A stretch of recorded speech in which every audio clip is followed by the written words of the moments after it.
Belakangan ini, istilah pick me girl menjadi populer di kalangan pengguna media sosial.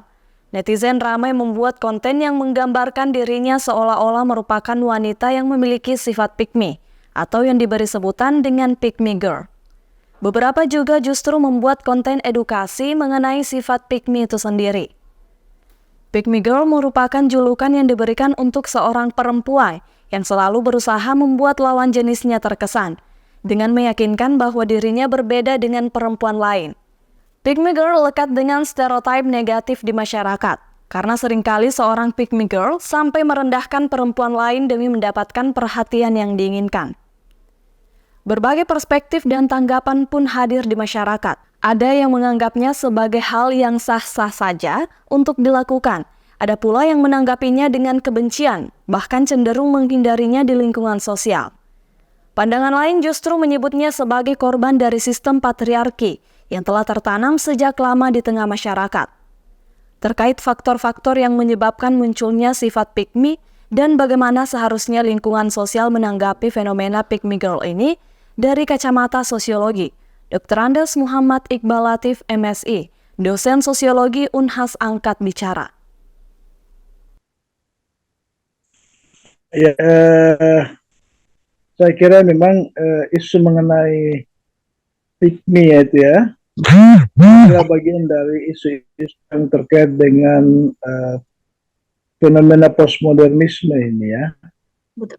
Jadi kalau kita melihat apa yang menjadi fenomena di dalam masyarakat kita itu, maka sebenarnya ini adalah bagian daripada adanya rasa in group yang berlebihan, ya. Jadi rasa in group yang berlebihan ini yang menganggap kelompoknya itu lebih bagus daripada kelompok yang lain, bahkan cenderung untuk menyatakan kelompok yang lain itu adalah lebih rendah dibanding kelompoknya itu. Ini yang kemudian menyebabkan terjadinya benturan-benturan atau friksi-friksi atau mungkin juga konflik-konflik di dalam masyarakat itu yang diakibatkan karena adanya rasa induk yang berlebihan. Jadi memang secara sosiologis manusia itu kan cenderung sifatnya berkelompok ya. Nah, di dalam proses berkelompok inilah kemudian ada namanya nilai-nilai dan norma yang dibangun dalam kelompok tersebut ya. Sehingga kemudian kelompok inilah yang menjadi asas dari setiap individu itu, yang inilah yang kemudian menciptakan rasa in group gitu ya. Jadi kalau misalnya macam saya, ya tentu saya merasa in group saya itu adalah sosiologi. Begitupun juga yang lain ya. Rasa in group itu kan sebenarnya sifatnya normal saja ya, normal saja, dan itu tidak ada istilahnya, tidak ada sesuatu yang sifatnya negatif ataupun positif di situ ya. Tetapi kemudian ketika rasa ini berlebihan ya, itu yang kemudian dia menimbulkan misalnya fanatisme di dalam kelompok itu ya. Itu yang kemudian menimbulkan sikap seolah-olah menyatakan bahwa kelompoknya yang lebih bagus dibanding kelompok yang lain, bahkan cenderung merendahkan kelompok yang lain.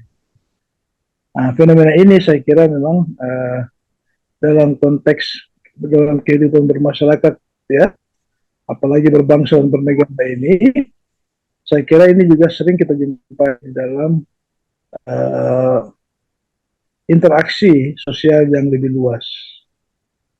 Iya, saya kira kan sistem patriarki ya, atau paternalistik ini kan adalah merupakan bagian dari sistem yang sifatnya berdasarkan kepada perspektif feudalistik ya.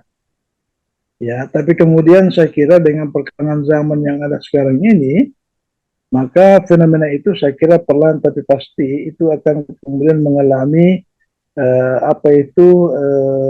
penyusutan ya, atau akan mengalami kondisi yang sudah bertolak belakang dari fenomena feudalistik itu. Contoh misalnya ya, di dalam kita berkeluarga saja ya, Ini untuk pemilu, misalnya pemilu 2024 nanti ya. Itu kita, walaupun misalnya seorang kepala rumah tangga, misalnya ayah sebagai seorang rumah tangga, ya, itu tidak bisa lagi mendikte istrinya atau anak-anaknya untuk memilih calon tertentu misalnya, ya. Beda dengan dulu. Kalau yang dulu itu misalnya ayahnya pilih A, maka biasanya diikuti oleh istrinya maupun anak-anaknya.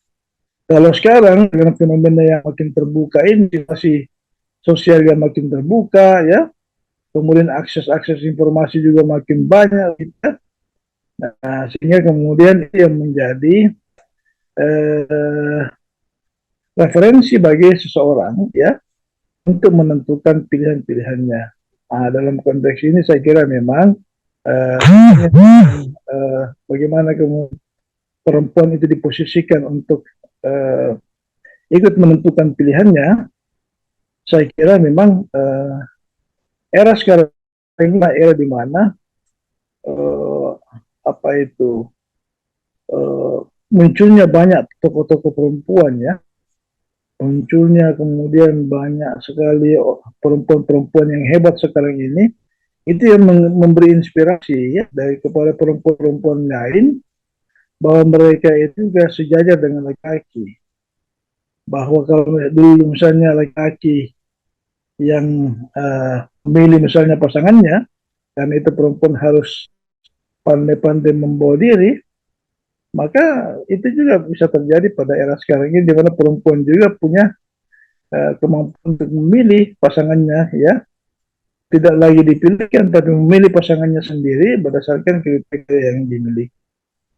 Jadi saya kira memang inilah yang menjadi fenomena, ya, atau perkembangan daripada apa itu akses informasi, ilmu pengetahuan yang berkembang, ya, pendidikan perempuan yang makin maju, gitu, dan juga interaksi-interaksi sosial, ya, pola-pola sosial perempuan itu juga makin meluas, ya, sehingga kemudian fenomena-fenomena pluralistik itu juga tidak sekarang ini sudah mengalami apa ya, pergerusan nilai, ya.